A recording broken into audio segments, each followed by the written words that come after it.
오바마가 아니라 오바댜 선지자에 대한 말씀의 부분을 함께 돌아보았습니다. 이 오바댜를 통해서 우리가 배우는 영적인 교훈은 크게 세 가지라고 했어요. 오바댜는 왕국 맡은 자, 국내 대신으로 아주 고위 관직에 있었던 사람이지만 그럼에도 불구하고 어떤 상황 가운데에서도 하나님을 경외하는 사람이었어요. 그리고 이 오바댜는 어떤 상황 가운데서도 하나님 편에 서서 자기의 사명에 충성을 다하고 귀한 일에 쓰임을 받은 서 있는 그 자리에서 귀한 일을 감당한 사람이었고, 이 오바댜는 어떤 상황 가운데에서도 하나님이 주시는 지혜를 가지고 모든 삶을 살아나갔다. 그런 말씀을 지난주에 우리가 살펴보았습니다. 그런데 사실 이 열왕기상 18장은 주된 내용은 우리 핵심 사건은 갈멜산에서 일어난 놀라운 승리입니다. 그리고 뒤후에는 엘리야의 간절한 기도에 하나님의 놀랍도록 응답하신 응답의 기도입니다.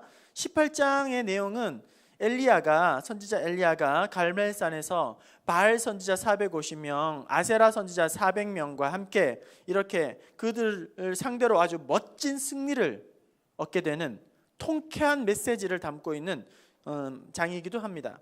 그래서 엘리야 선지자가 바알과 아세라를 이 선지자들을 완전히 멸하는 이런 통쾌한 승리를 보면서 우리는 그 승리의 비결이 무엇인가, 승리의 단초, 승리를 하게 하는 원동력이 무엇인가 우리가 살펴볼 텐데, 자칫 우리는 어떤 실수를 범하게 되냐면 놀라운 승리에 압도당해서 그런 놀라운 승리의 마음을 빼앗긴 채 핵심을 놓치기 쉽다는 거예요. 눈에 보이는 결과물, 승리, 그런 것에 마음을 빼앗기고 시선을 빼앗기고 마음을 온통 관심을 빼앗긴 채 자칫 핵심을 놓치기가 쉬운데, 그것이 무엇인가? 오늘 살펴보기 원하는 것은 놀라운 승리를 경험하기 바로 전에 어떤 일이 벌어지는가, 승리를 불러오는 어떤 근원, 어떤 승리를 하기 전에 통쾌한 승리가 있기 전에 무엇을 먼저 우리는 상대해야 하는가?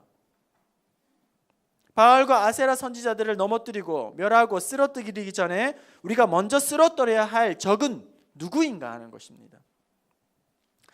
여러분, 엘리야가 바알과 아세라 선지자들을 상대로 싸우기 전에 먼저 해결해야 할 문제가 있어요. 먼저 다루어야 할 문제가 있습니다.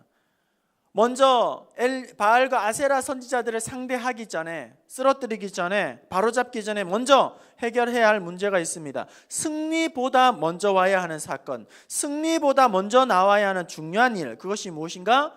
먼저 누구를 상대해야 하는지를 오늘 살펴보기 원하는 것입니다.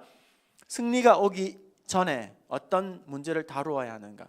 21절 우리 함께 읽어봅시다. 18장 21절 말씀 시작. 엘리야가 모든 백성에게 가까이 나아가 이르되 너희가 어느 때까지 둘 사이에서 머뭇머뭇하려느냐?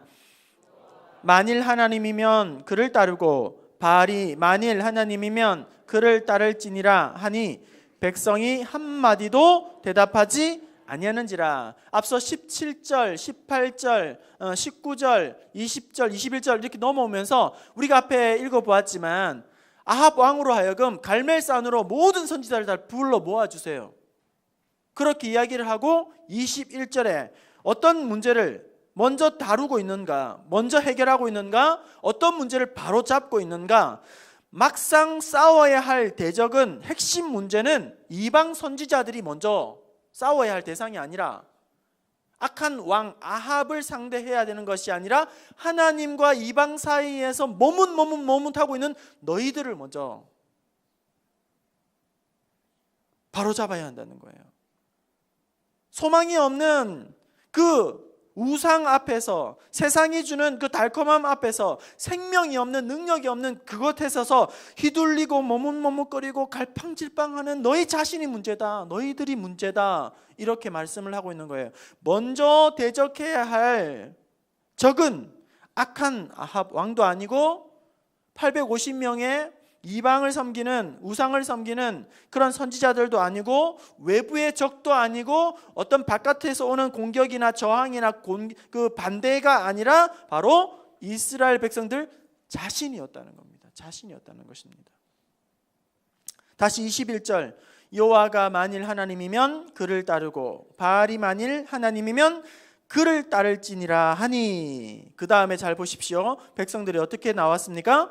백성이 말 한마디도 대답하지 아니하는지라. 결단해라. 하나님이 참 하나님이신지, 그리고 이방이 우상이 참 하나님이신지 결단해라. 그렇게 했을 때에 그들이 말 한마디도 대답하지 아니하는지라. 꿀먹은 벙어리가 됐다는 거예요. 이거 뭘 의미하는 거죠? 꿀먹은 벙어리가 됐어요. 도둑이 제발이 저린 거죠. 정곡이 찔린 것입니다. 엘리야가 아합 왕을 상대하기 전에, 이방 선지자들을 상대하기 전에 그들 사이에서 머뭇머뭇거리고 있는 이스라엘 백성들에게 먼저 말씀으로 도전을 하게 되죠. 말씀으로 도전을 했더니 그들의 마음에, 심령의 변화가 있기 시작합니다. 태도의 변화가 있기 시작합니다. 18장 24절 말씀 함께 읽어봅시다. 24절 말씀 자막 보시면서 보셔도 됩니다. 시작.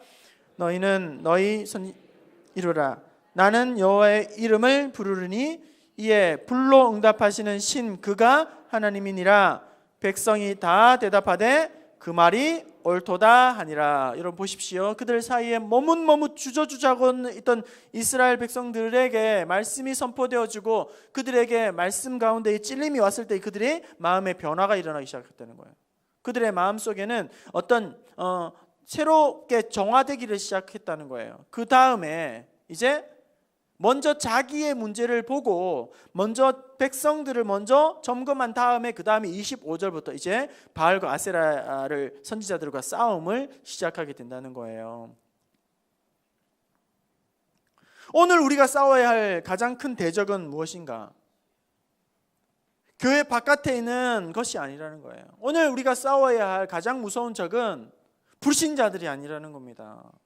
이단의 세력이 강하긴 하지만 우리가 오늘 싸워야 할 적은 이단의 무리도 아닙니다.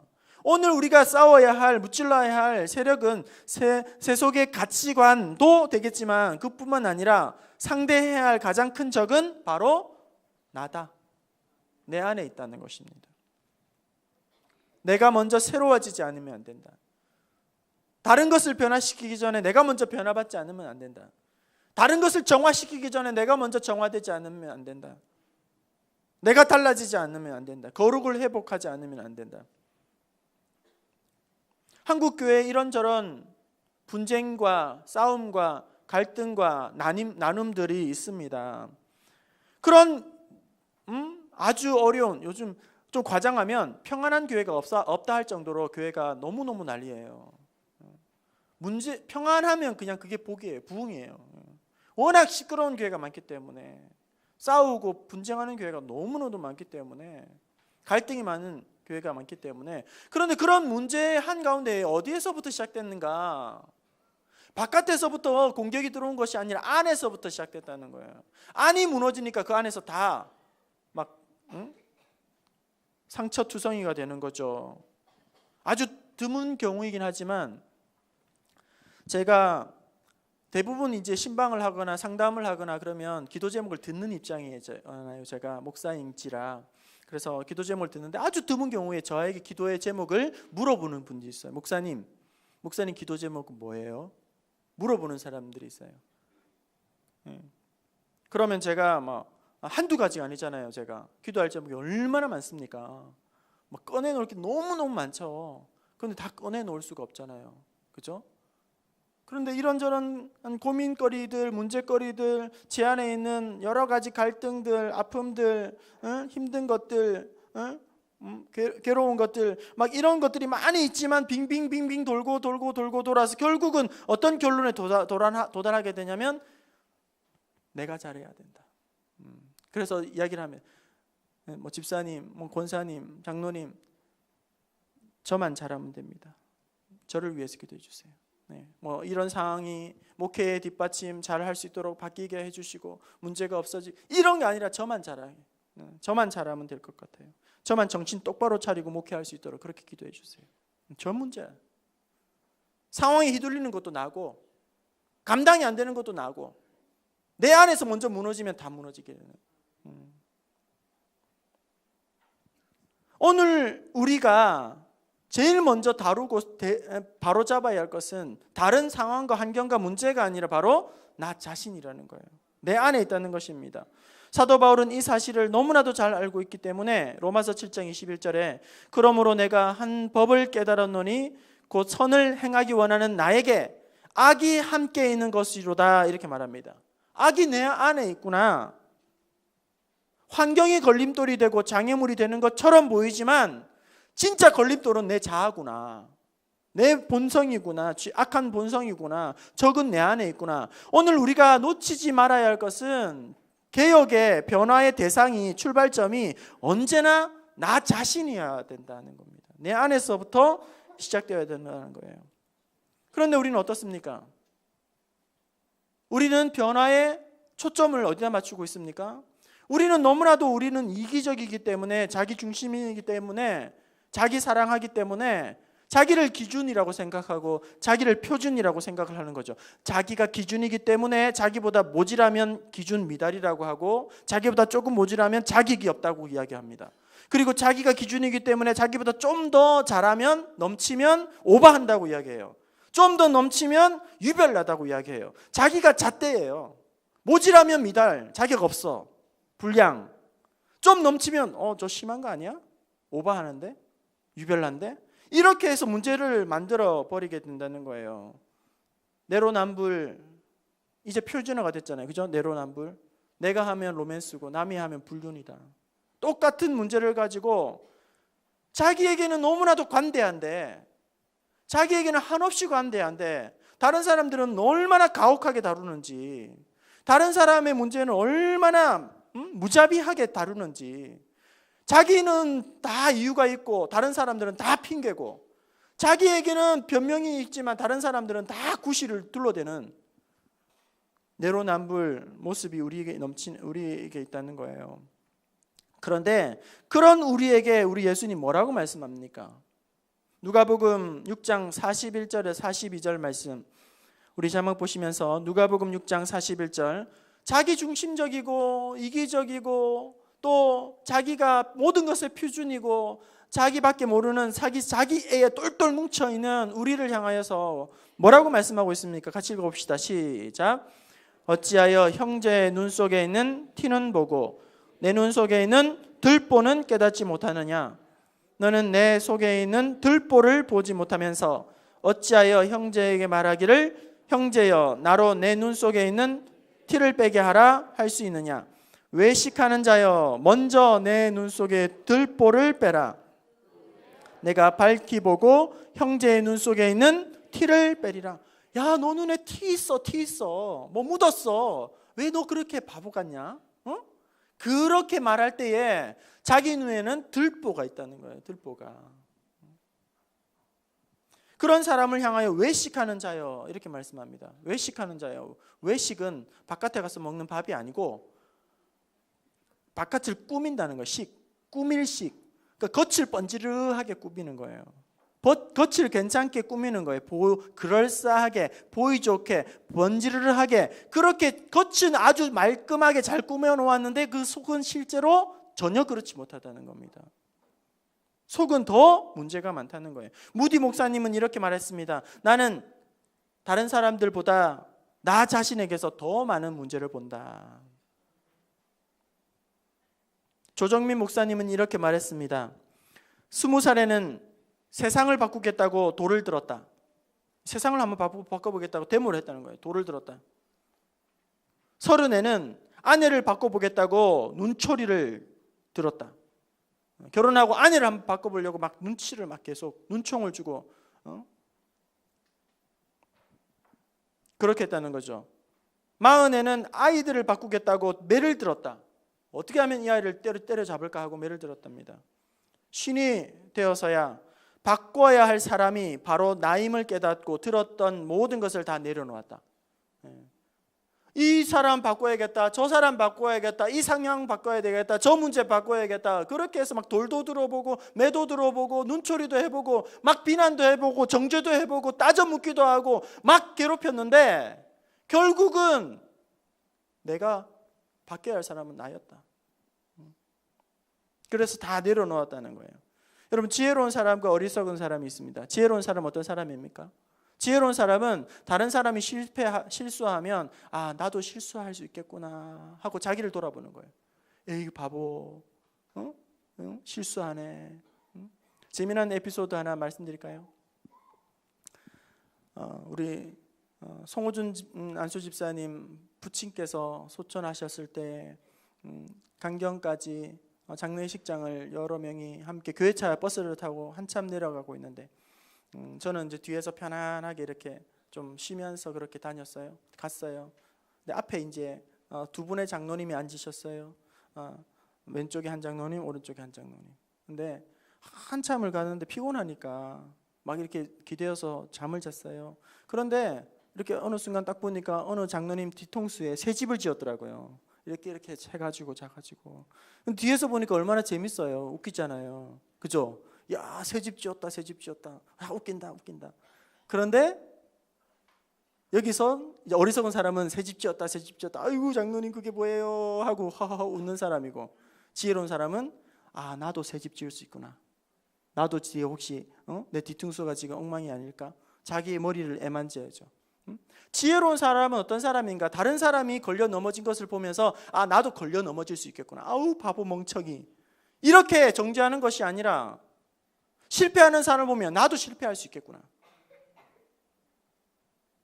나도 죄를 짓는 사람 보면서 나도 죄에 걸려 넘어질 수 있구나. 그것을 반면교사로 삼고 거울로 삼고 나로 하여금 교훈으로 삼고 자기를 살피고 돌보는 사람이 지혜로운 사람이에요. 어리석은 사람은 어떤 사람입니까? 저렇게 바보 같은 모습 나랑 상관없어. 실패했다? 나는 절대 실패하지 않아. 자기만은 예외라고 생각하는 거예요. 자기만은 문제없다고 생각하는 거예요. 자기는 잘하고 있다는 거예요. 다른 사람이 다 무너져도 나는 상관없다고 이야기하는 거예요. 이것이야말로 어리석은 사람이 아니겠습니까? 성경을 보면 수많은 곳에서 적은 다른 곳에 있는 것이 아니라 내 안에 있다. 그것을 알려주고 있다는 거예요. 여호수아 1장에 모세가 죽고 난 다음에 그 뒤를 바톤을 이어받은 이 여호수아, 모세의 공백을 메워야 하는 이런 살인적인 충격적인 공포심 앞에서 두렵고 떨리고 있을 때에, 그리고 이제 요단강을 건너기만 하면 네피림 족속과 피해 전쟁을 해야 하는 그런 견고한 성읍을 맞닥뜨려야 하는 절체절명의 위기 앞에서 하나님께서 여호수아에게 그리고 이스라엘 백성들에게 요구하신 명령은 무엇입니까? 승리의 비결을 무엇이라고 말씀해 주셨습니까? 여호수아 1장 6절 말씀 우리 함께 읽어볼까요? 자막 보시면서 여호수아 1장 6절 시작. 강하고 담대하라. 그들의 조상에게 그들에게 주리라 한 땅을 이 백성에게 차지하게 하리라. 강하고 담대하라. 1장 6절 1장 7절 오직 강하고 극히 담대하라. 1장 9절 강하고 담대하라. 두려워하지 말라. 강하고 마음을 강하게 하고 담대하라. 이렇게 승리의 비결 첫 번째, 마음을 강하게 하고 담대하라는 거예요. 두 번째, 여호와 하나님께서 너와 함께 하시리라. 떠나지 아니하시리라. 하나님이 함께 하신다는 약속을 붙들어라. 세 번째, 내 명령한 율법을 다 지켜 행하고 좌로나 우로나 치우치지 말라. 하나님께서 요구하신 명령은, 승리의 비결은 어디에도 군사를 일으켜라, 무장을 해라, 철저하게 대비하라, 전술을 짜라, 적의 동향을 살피라, 이런 바깥에 있는 것을 준비하라고 하신 곳이 한 곳도 없다는 것입니다. 신기하지 않아요? 이제 곧 전쟁을 해야 하는데 지금 힘이 부족한데, 우리는 너무나도 부족한 것이 많은 그런 백성들인데, 하나님은 어디에도 무기를 준비해라, 그리고 양식을 준비해라, 그리고 전술을 짜라, 저들을 동향을 살피라, 철저하게 훈련하고 준비해라, 그렇게 말씀하시지 않으셨다는 거예요. 세 가지의 명령을 승리의 비결은 한결같이 상대방이 바깥에 있다는 것이 아니라 바깥의 적을 상대하라는 것이 아니라 속사람을 새롭게 하라는 겁니다. 마음을 강하게 담대히 하라는 것입니다. 내면을 변화시키라고 하는 것입니다. 여러분, 제일 무서운 적은, 최대의 적은 강 건너 저쪽에 있는 것이 아니라 바로 이쪽에 있다는 거예요. 최대의 적은 이제 강을 건너가면 저쪽에 있는 군대나 견고한 성읍이나 요새나 눈에 보이는 것이 아니라 눈에 보이지 않는 여기에 있다는 것입니다. 여기에, 내면에 있다는 것입니다. 외부의 공격에 의해서 무너지는 것이 아니라 내부로부터 무너지게 된다는 거예요. 가장 큰 적은 강 건너 저쪽에 있는 것이 아니라 여기에 있다. 여러분, 자꾸 시간이 길어지고 오래가 되면 우리의 마음이 자꾸 낡아집니다. 굳어집니다. 세월이 그렇게 무섭습니다. 그리고 마음이 자꾸 초심을 잃게 됩니다. 우리 찬양단 열심히 귀한 사역들을 제일 감당하고 있어요.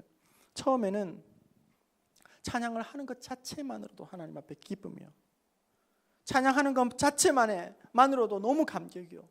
찬양하는 것이 얼마나 기쁨이 되는지 몰라요. 그런데 점점 시간이 지나고 나면 그런 감격이 다 사그라들게 됩니다. 찬양을 해도 한 절만 불러도 그렇게 눈물이 쏟아져서 찬양을 다 부를 수가 없었는데 어느 순간 되면 그것이 감사가 전혀 일어나지 않고 오히려 불평이 생기기 시작하는 거예요. 그리고 섭섭하기 시작합니다. 감사를 다 잃어버리게 됩니다. 이것이 오늘 상황은 그대로인데, 환경은 그대로인데 오늘 우리 안에서 무너지는 거예요. 우리 안에서 낡아지는 거예요. 우리 안에서 초심을 잃어버리는 거예요. 우리 안에서 긴장감이 다 없어지게 되는 거예요. 우리 안에서 이미 판에 박히고 굳어진 모습으로, 직분도 마찬가지예요. 맡은 사명도 마찬가지예요. 교사, 찬양대,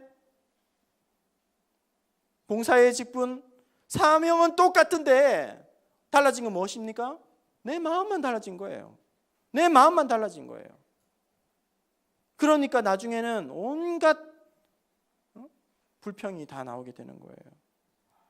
적은 강 건너 저쪽에 있는 것이 아니라 여기 안에 있어요.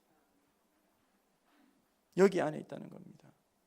옛날 로마 황제가, 그리스도인들이 자꾸 늘어나니까 로마 황제가 이제는 안 되겠다, 위협을 느낀 거예요. 로마에 그리스도인들이 자꾸 늘어나니까 이제는 안 되겠다, 위기의식을 느낀 거예요. 신하들을 불러놓고 그리스도인들이 너무 많으니 이제는 그리스도인들을 없애자. 방법은 없겠느냐? 그렇게 논의를 하기 시작합니다. 황제가 먼저 이야기합니다. 법을 강화해서 그리스도인들, 예수 믿는 기독인들은 다 잡아서 죽게 만들자. 그런 법을 만들자고 황제가 제안을 합니다. 그랬더니 한 신하가 황제에게 반대를 합니다. 왜 반대를 하냐면, 믿는 자들을 죽이고 순교자를 만들게 되면 어떻게 됐는지 이 기독인들은, 그리스도인들은 순교자가 되는 것을 더 추앙한다는 거예요. 그리고 죽이면 그들은 더 믿음으로 이렇게 막 세워진다는 거예요. 안 된다는 거예요. 그래서 그 신하가 이렇게 말하는 겁니다. 죽이지는 말고, 역효과가 나니까 죽이지는 말고 이 사람들을 아주 잔인하게 괴롭히고 또 그 고문을 하자. 공포를, 이런 그런 조장을 해서 그 불구를 만들어서 내보내자. 그렇게 대안을 이야기를 했단 말이에요. 그러자 또 다른 신하가 안 된다는 거예요. 왜 안 되냐면, 저런 예수쟁이들은 심한 고문을 받으면 예수님의 십자가 고난에 동참했다고 이야기를 한다. 고난을 받으면 받을수록 하늘의 상급이 더 크다고 그들은 더욱 어떻게 보면 영적으로 기뻐하더라. 오히려 그런 고난의 흔적들을 자랑하더라. 이 방법도 그리스도인들을 없앨 수 있는 좋은 방법이 아니다. 그때의 구석에 있던 한 신하가 조용히 이렇게 이야기를 합니다. 폐하, 간단합니다. 간단합니다. 그리스도인들을 편하게 해주십시오. 그리스도인들을 편하게 해주십시오. 그리고 마음껏 편하게 예수 믿게 하고 놀 수 있도록 환경을 만들어 주십시오. 간단합니다. 그들은 그런 환경 속에서 죄를 지을 것이고, 그러면 기독교는 있어도 힘을 발휘하지 못할 것입니다. 껍데기 남는다는 거예요. 안에서부터 무너진다는 거예요. 바깥에서 들어오는 공격은, 반대는, 저항은 어떻게든지 막아내는데, 안에서부터 나오는 그런 적들은 너무너무 쉽게 결국은 무너지더라는 것입니다. 오늘 그리스도인들을 없애는 가장 무서운 요인은 외부의 박해가 고난이 아니라 바로 내부의 부패입니다. 내 안에 있는 문제이고 내 안에 있는 연약함이고 내 안에 있는 교만함이고 자만함입니다. 오늘 우리가 시비를 걸어야 할 대상은, 다리를 걸고 문제 삼아야 할 대상은 다른 사람이 아니라 자기에게 시비를 걸어야 한다는 거예요. 나 자신에게 씨름을 해야 한다는 것입니다. 환경과 다른 사람들, 그런 눈앞에 보이는 장애물이 가장 큰 문제이고 먼저 다루어야 할 대상이 아니라 다른 사람에게 싸움이나 시비 좀 걸지 말고 자기 자신에게 시비를 걸고 자기 자신에게 끊임없이 싸움을 걸어야 한다는 것입니다. 여러분, 하나님은 어떻게 일하시는 줄 아세요? 하나님은 어떻게 역사하시는 줄 압니까? 하나님은 어떻게 응답하시는지 아십니까? 하나님은 물론 상황을 바꾸십니다. 환경을 바꾸십니다. 문제를 뒤집어 엎습니다. 역전하십니다. 그런데 더 많은 경우에는 하나님은 환경은 그대로 두시고 내 마음을 바꾸십니다. 사람은 그대로 두시고 하나님은 내 마음을 새롭게 하십니다. 상황은 그대로 내두시고 나를 새롭게 하나님께서 만들어 주신다는 거예요. 오늘 우리의 변화의 대상, 개혁의 대상을 이야기할 때 번번이 우리는 개혁의 대상에서 자기는 제외시킵니다. 자기는 쏙 빠져나갑니다. 개혁의 대상에서, 바꿔야 할 대상에서 자기는 비켜갑니다. 그래서 자기는 그대로 있어도 되지만 다른 사람들은 바꾸라고 자꾸, 바꾸지 않으면 못마땅하게 여기면서 자꾸 그런 사람들 문제를 제기합니다. 그리고 다른 사람의 문제는 기가 막히게 찾아내면서 자기의 문제는 눈 감아버립니다. 그 사람은 자기의 눈에 있는 들보를 보지 못하는 사람입니다. 이제 말씀을 마치려고 합니다. 오늘 엘리야가 제일 먼저 상대한 적은 아합 왕도 아니고 850명의 이방 선지자도 아닙니다. 이스라엘 백성들을 먼저 영적으로 깨어나도록, 그리고 종교적인 개혁을 실시하도록 그렇게 회복시켜 주십니다. 여호수아에게 하나님께서 땅을 정복하라고, 가나안 땅을 격파하라고, 공격하라고 그렇게 말씀하시는 것이 아니라 너희의 마음을 새롭게 하고 여호와의 율법을 붙들어서 하나님의 마음으로 신실하게 바로 서라고 그렇게 요구하십니다. 누가복음 다른 사람의 눈에 있는 티를 빼려고 그렇게 쓰지 말고 내 눈에 있는 들보를 빼라고 그렇게 말씀하고 있습니다. 오늘 우리가 바깥으로 향하였던 그런 날카로운 눈초리들, 그리고 시퍼런 그런 사슬들을 내려놓고 오늘 나를 정확하게 보고 나를 먼저 쳐서 굴복시키고 내가 하나님 앞에서 뭐가 달라져야 될지, 변화되어야 될지, 어떻게 하면 다시금 새로운 본디 마음, 첫사랑을 회복할지를 다시 한번 마음에 생각하시면서 오늘 내가 싸워야 할 적은, 씨름해야 할 적은 다른 사람이 아니라 나다. 상황을 문제 삼을 것이 아니라 오늘 나를 문제 삼고 늘 깨어서 하나님 앞에 간구하고, 내가 변화받음으로 내 가족이 변화되고, 내가 변화받음으로 우리 부서가 변화되고, 내가 변화받음으로 우리 전도회가 변화되고, 내가 변화됨으로 우리 교회가 변화되는 그런 은총을 맛보는 저와 여러분 될 수 있기를 주님의 이름으로 축원합니다.